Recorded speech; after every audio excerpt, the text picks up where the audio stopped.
I was recently asked about the idea behind my upcoming novel, The Resurrection, how I got that idea.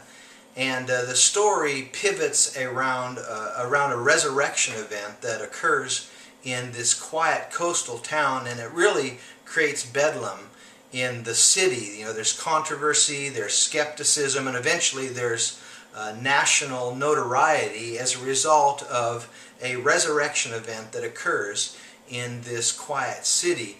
And so I was asked about how I came up with that idea, and really it's the result of being in the ministry. I'm an ordained minister and served for 11 years in the ministry as a senior pastor.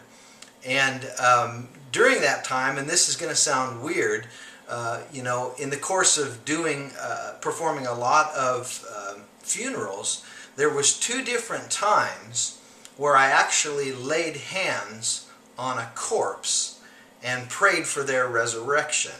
And I know that's going to sound weird to a lot of people, and you have to trust me that I'm not a religious fanatic or a religious weirdo.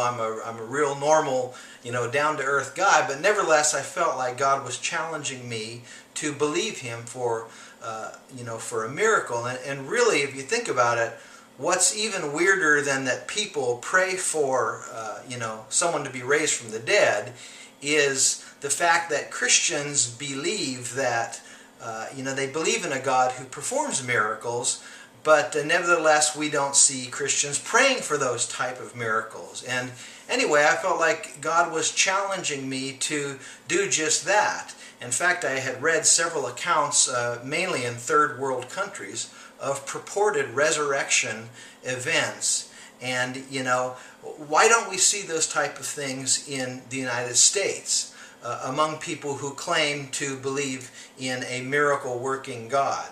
And so anyway, on 2 different occasions, once in a funeral home and then once at an individual's house, I laid hands on and prayed for a dead person to rise. And I'm here to tell you that nothing happened. Nobody raised from the dead. And really, if they would have, I might have passed out myself. I might have died on the spot myself. But nevertheless, it got me thinking, what if God was to ever answer one of those prayers? What if we were to pray for someone to raise from the dead and they actually did? What would happen? What kind of controversy? What kind of skepticism would take place? And really the idea behind my novel, The Resurrection, is based around that concept. What would happen, really, if God raised someone from the dead?